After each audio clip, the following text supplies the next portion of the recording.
بسم اللہ الرحمن الرحیم۔ برادران اسلام، اللہ تبارک و تعالی پارہ نمبر 3 سورہ آل عمران کی آیت نمبر 85 میں ارشاد فرماتا ہے، وَمَن يَبْتَغِ غَيْرَ الْإِسْلَامِ دِينًا فَلَن يُقْبَلَ مِنْهُ وَهُوَ فِي الْآخِرَةِ مِنَ الْخَاسِرِينَ صدق اللہ العظیم۔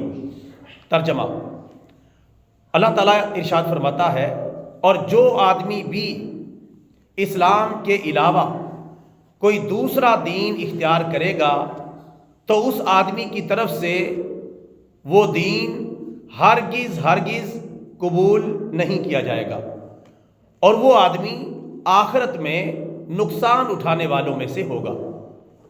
برادران اسلام، آیت کریمہ اور اس کا ترجمہ آپ نے سماعت کر لیا۔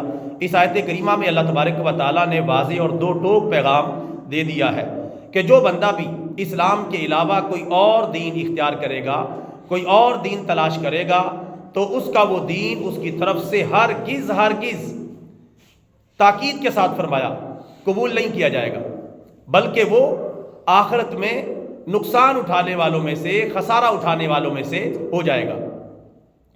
اس آیت کریمہ سے بالکل واضح ہو گیا کہ اس کائنات کا پروردگار جو ایک ہے، وہ ایک ہی دین کو قبول کرے گا، اور وہ ہے اسلام، جسے ہمارے پیارے نبی سیدنا محمد الرسول اللہ صلی اللہ علیہ وسلم لے کر تشریف لائے۔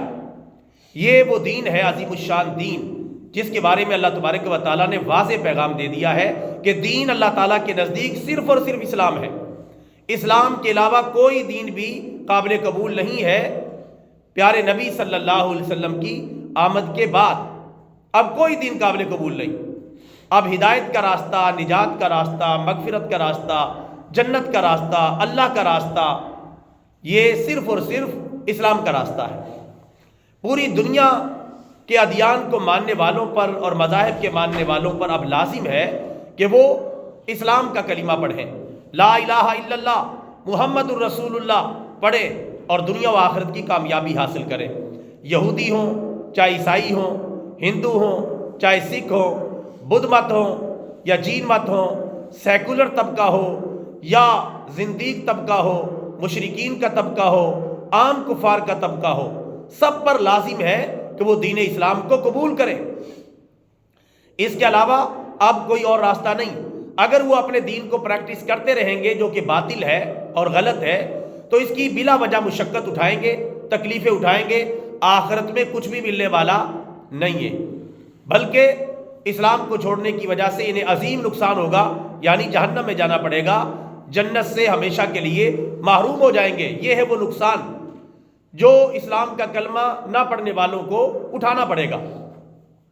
لہٰذا ہم مسلمانوں پر بھی لازم ہے کہ پوری دنیا کے سامنے یہ بات پیش کریں، ساری دنیا کے سامنے اسلام کا اصل چہرہ پیش کریں، اللہ کے قرآن کی دعوت اور محمد الرسول اللہ صلی اللہ علیہ وسلم کی دعوت کو نکھار کر دلائل کے ساتھ، پوری قوت و طاقت کے ساتھ اسے دنیا کے سامنے رکھیں، تاکہ دنیا کو حقائق کا علم ہو، اور جو قومیں ابھی تک جہالت اور اندھیروں میں ڈوبی ہوئی ہیں وہ سیدھے راستے پر آ جائیں، دنیا کی ظاہری چمک دمک کو نہ دیکھیں۔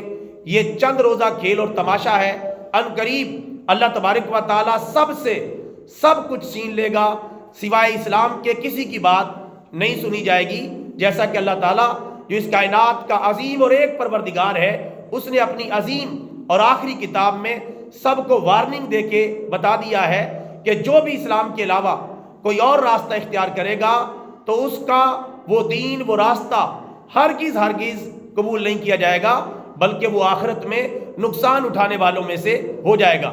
کیونکہ اسلام کا مد مقابل اور متبادل کھڑا کرنا ممکن نہیں۔ اس کے لیے کوششیں ہوتی رہی ہیں کہ نیا دین لایا جائے، نئی کتاب لائی جائے، کوئی قرآن پاک کا متبادل لایا جائے، یا اقوام متحدہ کی چھتری کے نیچے کوئی نیا دین کھڑا کیا جائے، جیسا کہ کوشش کی جا رہی ہے نیو ورلڈ آرڈر کے نام سے، تاکہ پوری دنیا کو سارے ادیان سے، خاص طور پہ اسلام سے ہٹا کر اس نیو ورلڈ آرڈر پر لگایا جائے اور گمراہ کیا جائے۔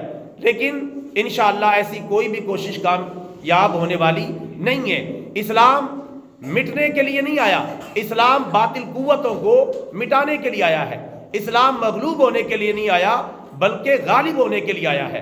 لہٰذا سب کو اب خبردار ہو جانا چاہیے، اپنی آنکھیں کھول لینی چاہیے، وقت گزر جائے گا، زندگی گزر جائے گی، موت کے ہاتھوں ہمیشہ کے لیے فنا ہو جاؤ گے۔